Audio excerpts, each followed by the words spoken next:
할례는 육체의 일부분을 제거함으로 인하여 하나님의 자녀가 되었다라고 하는 외적 표징입니다. 그러나 이 외적 표징은 참 신앙의 표징은 될 수가 없습니다. 참 신앙의 표징은 마음에 있기 때문이죠. 마음에 하나님을 향한 온전함이 없는 채로 외적인 것만 갖추고 참 신앙이다라고 하는 것은 우리가 외식이다 그렇게 표현들을 하지 않습니까? 유대인들은 난지 8일 만에 할례를 행하고 혈통적으로 아브라함의 자식이라고 하는 외적 표징을 자랑스럽게 생각했습니다. 그렇게 자랑스럽게 생각했던 특별한 민족의식, 선별의식이 그들을 외식주의로 만들어서 참신앙을 잃고 말이죠. 참신앙을 잃어버리니 형식은 그들에게 생명이 될 수가 없었습니다. 그러나 너무 오랫동안 이런 외식주의에 빠졌기 때문에 그 외식에서 자유할 수가 없었던 불행함이 유대인들에게 있었다라고 할 수 있겠고, 하나님은 그런 그들에게 하나님께서 말씀하신 참신앙의 본 모습으로 돌아와야 된다라는 말씀을 주십니다. 현재 남유다가 멸망을 향하여 나아가고 있는 그 시점에도 그와 같은 말씀을 주시고 계십니다.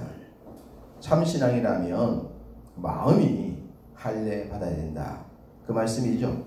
4절 전반절을 보시면 유다인과 예루살렘 주민들아 너희는 스스로 할례를 행하여 너희 마음 가죽을 베고 나 여호와께 속하라. 마음의 가죽을 베어라. 할례죠. 마음의 할례. 육적 할례도 필요합니다. 외적 신앙의 요소도 필요하죠. 그러나 그보다 훨씬 중요한 것은 내적인 것입니다. 세리가 어쩔 수 없는 환경 가운데 있지만 기도할 때 탄식하는 모습, 그건 바리새인의 기도와는 분명 차이가 나지만 마음의 중심은 누가 더 주께 합당한가? 주님이 말씀하신 내용이지 않습니까? 마음의 할례를 행하라. 이것이 주께로 돌아오는 내용입니다. 주께로 돌아왔다. 마음의 할례를 행했다. 신앙의 본연으로 돌아왔다. 그렇다면 구체적으로 그것이 어떤 모습인가? 우리는 이미 앞장에서도 돌아와야 된다는 말씀하고 계시고 또 사장에서도 얘기를 하세요. 1절 전반절 보면 여호와께서 이르시되 이스라엘아 내가 돌아오려거든 내게로 돌아오라. 자, 돌아오기는 돌아오는데 누구에게로? 내게로, 주께로. 목적지, 목표가 아주 분명해야 된다고 하는 겁니다. 돌아오기는 돌아왔는데 또 딴 곳으로 갈 수가 얼마든지 있지 않습니까? 그래서 내게로 돌아오라. 계속 강조하고 계세요. 그럼 내게로 돌아오라. 신앙의 본연으로 회복해라. 마음의 할례를 행하라. 어떤 내용입니까? 구체적으로 2절에 보시면 진실과 정의와 공의입니다. 마음의 할례를 행하는 것, 하나님께로 돌아오는 것, 신앙의 본 모습을 갖추는 것, 그것은 진실, 정의, 공의, 그 모습을 갖는 것이죠. 우리가 주를 믿는다, 교회를 다닌다, 외적 표징이 있다, 직분들 같은 경우는 다 외적 표징이겠죠. 그렇다고 하면서 진실과 정의와 공의와 거리가 멀거나 무관하다면 그걸 어떻게 참신앙이라고 할 수가 있겠냐 말입니다. 삶의 현장에서 사람들과의 만남에서 진실과 정의와 공의를 지켜야 된다. 그럴 때에 그것을 행하는 사람을 통하여 하나님의 나라가 세워져 가는 것이죠.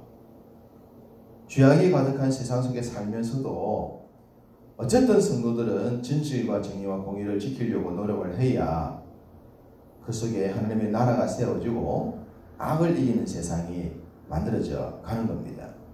하나님이 이스라엘을 선택하신 것, 작은 나라이지만 그들을 선택하신 것, 이 일을 위함이었고 그런 그들에게 여러 기회를 주셨는데 북이스라엘이 실패하고 난 뒤에 불행하게도 남유다 동일하게 하나님이 주신 기회를 외면함으로 말미암아 멸망의 일을 자초하고 맙니다. 망하는 것 외에 답이 없는 현실까지 와버렸습니다. 5절부터 9절이 바로 이제 망할 내용들을 보여주는데 9절을 보시면 그날의 왕과 지도자들은 낙심할 것이며 제사장들은 놀랄 것이며 선지자들은 깜짝 놀라리라. 여기서 왕, 지도자, 제사장, 선지자, 정치 지도자와 종교 지도자라고 했습니다. 지도자들, 이들 때문입니다.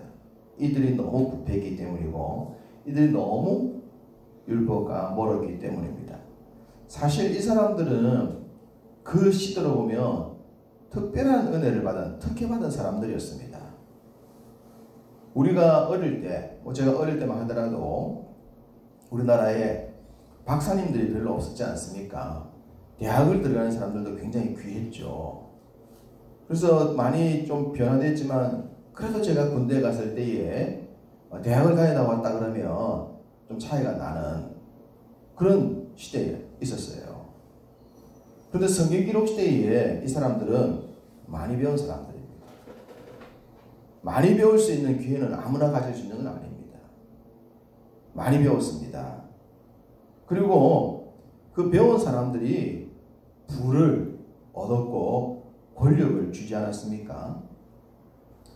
그들은 대부분의 사람들보다는 특혜를 받은 사람들입니다. 그렇기 때문에 그들은 자신들이 가지고 있는 것으로 자신들의 반대편에 있는 자들을 위하여 쓰임받아야 했던 거예요. 그래야 했던 지도자들이 오히려 더 부패해버렸으니 어떻게 됩니까?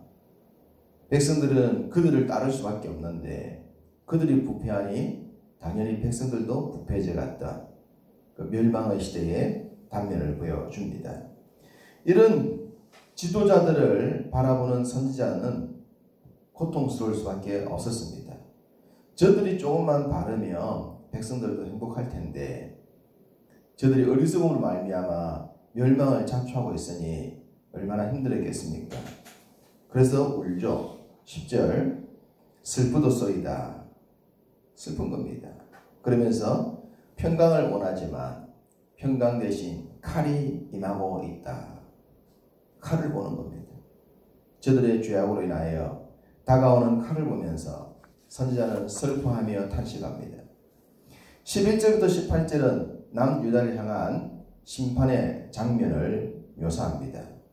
내용을 보시면 뜨거운 바람, 광야의 헐벗은 산에서 내려오는 바람, 그것보다 더 강한 바람이 심판을 위해 올 것이다. 그렇게 표현합니다. 뜨거운 바람, 강한 바람, 동풍을 주로 그렇게 표현하죠. 홍해를 갈랐던 바람도 이런 바람이었다. 그렇게 하지 않습니까? 얼마나 바람이 강하게 불면 물을 가를 수 있는가. 그러면 쌍글이 날아가는 겁니다. 우리가 태풍 때의 장면들을 보면 충분히 짐작할 수 있죠. 바벨론의 군대는 이렇게 표현합니다. 회오리 바람 같고 독수리보다 빠른 군마들을 몰고 올 것이며 예루살렘을 에워싸고 압박할 것이다 라고 했습니다. 남유다의 마지막 멸망 때의 장면을 보여주고 있죠. 바벨론은 파죽지세로 밀고 내려옵니다. 남유다의 대부분의 성읍들을 다 무너뜨리면서 수도 예루살렘으로 나오죠. 당시 마지막 왕이었던 시드기야는 자신이 거하고 있는 예루살렘 성읍이 난공불락이라고 하는 것에 착각을 합니다. 아수르와 애굽의 동맹군을 무찌른 바벨론이라 하더라도 이 예루살렘은 쉽게 정복할 수 없을 거야. 그래서 그런 문을 굳게 닫고 말이죠. 선지자는 그렇게 하지 말라고 누차 얘기했지만 예루살렘 문을 꽁꽁 닫아놓고 저항합니다. 그 시간이 18개월이죠. 1년 6개월. 그러나 바벨론은 문을 닫아놓은 예루살렘을 포기하지 않습니다. 자신들의 자존심을 위해서라도 그 성을 애워싸고 모든 복음들을 끊고 그리고 토성을 쌓아 망성대를 만들죠. 공성대를 만듭니다. 그리고는 예루살렘을 넘습니다. 예루살렘을 애워싼 시간이 길면 길수록 예루살렘의 고통은 백성들이 당하는 고통은 클 수밖에 없습니다. 지도자들이 이걸 몰랐던 겁니다.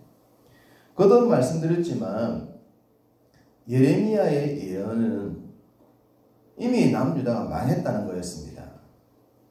그러면 망했다 말씀만 전하면 되는데 계속적으로 우리가 보지만 마음의 할례를 행해라, 내게로 돌아와라, 진실과 정의와 공의를 행해야 된다, 이런 말씀을 주고 계신 거예요. 왜 그랬을까요? 너희들 망했어, 나중에 보자, 그러면 될 텐데 그것은 더 큰 고통을 당하지 않게 하기 위함이었습니다. 지금이라도 정신을 차리고 지금이라도 주의 뜻을 들어야 미래가 좀 더 낫다는 거죠. 망하긴 망했는데 이제 망할 것인데 어떻게 망할 것이냐, 이게 중요한 거예요. 왜냐 그러면 회복이 있지 않습니까? 회복할 힘을 남겨두어야 되는 거예요. 그 회복할 힘이 살아나게 있다면 우리의 자녀들이 덜 죽어야 되고 우리 똑똑한 자녀들이 살아남아야 되고 우리 중에도 괜찮은 사람이 살아남아야 되는 겁니다. 그래야 미래를 만들어갈 수 있지 않습니까? 선지자가 이미 망했지만 너희들이 덜 고통당하고 덜 죽으려면 지금이라도 주의 뜻을 따라서 너희들을 파괴하는 자, 소위 너희들을 고쳐 새롭게 하는 자를 심기를 건드리면 안 된다. 그래서 저항하지 말라고 한 거죠. 저항할수록 고통은 커지고 대적할수록 많은 사람 죽고 많은 사람 피해 입는다. 백성들이 얼마나 괴롭겠습니까? 지도자의 잘못 선택으로. 그 얘기를 하고 있는 거죠. 그래서 선지자가 망한 나라, 망한 백성들에게도 피를 토하면서 말씀을 전하고 있는 거예요. 돌아와야 된다고. 지금이라도 정신 차려야 된다고. 지금이라도 내 말을 들어야 된다고. 주의 뜻을 받아야 된다고. 그렇게 피를 토하지만 당시 백성들은 그 모든 선지자의 메시지를 무시한 채 오히려 선지자를 핍박합니다. 선지자를 죽이려고 그럽니다. 자신들이 믿고 자신들이 의지하는 것들을 놓지 않습니다. 14절 예루살렘아 내 마음의 악을 씻어버리라. 그리하면 구원을 얻으리라. 미래를 위해서라도 정신 차려야 된다, 이 얘기입니다. 현재는 답이 없습니다. 그러나 미래는 답이 있습니다.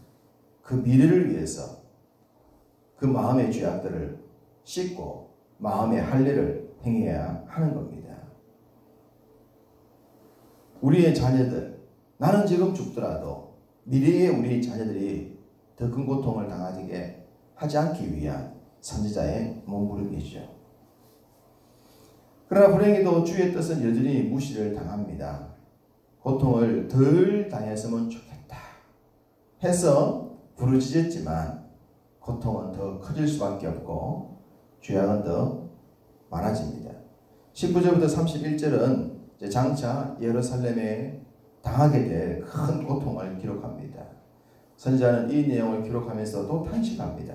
19절 슬프고 아프다. 내 마음속이 아프고 내 마음이 답답하여 잠잠할 수가 없다. 죽겠는 거죠. 뻔히 보이는데 모르는 거예요. 뻔히 보이는데. 그러니까 미칠 지경이죠. 슬프고 아프고 답답하고 잠잠할 수 없고 견딜 수 없다. 지금은 아니지만 미래까지 아닌 것은 아닙니다. 미래라도 살려야 될 것 아닙니까? 그래서 호통치는 거죠. 19절부터 31절에 보면 미래에 당할 고통의 단어가 나옵니다. 혼돈, 공허, 요동, 맹렬한 진노, 황폐, 진멸, 함성, 여인들의 곡소리, 시온의 딸들의 눈물소리, 이런 거 당하지 않도록, 이 고통 마시지 않도록, 미래가 이르지 않도록, 특별히 여인들의 고통, 시온의 딸들의 눈물, 뻔하지 않습니까? 전쟁 때에 여인들이 어떻게 되겠습니까? 말 많이 같잖아요. 내 딸들이, 내 아내들이. 이건 뻔할 뻔치 아닙니까? 그 고통 당하지 않게 하기 위해서 그렇게 선지자가 눈물을 흘리지만 그 시대의 지도자들은 너무나도 어리석음으로 스스로 이 고통을 자초하고 맙니다. 그 모든 원인이 22절이죠. 내 백성은 나를 알지 못하는 어리석은 자요, 지각이 없는 미련한 자식이라. 악을 행하기에 지각이 있으나 선을 행하기에는 무지하도다. 이래서 남유다는 결국 멸망의 길을 갑니다. 우리는 언제나 주의 뜻에서 벗어나는 순간 이와 같은 고통에서부터 무관할 수 없다고 하는 것을 기억을 해야 할 것입니다. 마음의 할례를 행한다. 우리의 마음의 중심이 말씀에 있고 그 말씀에 준할 때에 고통 대신 희락과 기쁨이 오게 될 줄로 믿습니다. 이 민족, 우리 민족의 미래와 우리 자녀들의 미래를 위해서라도 우리가 주 앞에 기도하고 또 이것을 위해 가르치고 이것을 지켜내므로 말미암아 하나님께서 우리에게 주기 원하시는 참된 길, 복된 길, 바른 길, 우리도 걷고 이 나라도 걷고 우리의 자녀들도 걸어갈 수 있는 그 길을 걸어갈 수 있기를, 그 길을 선택할 수 있기를, 그것을 지켜나갈 수 있기를 주님의 이름으로 축복합니다.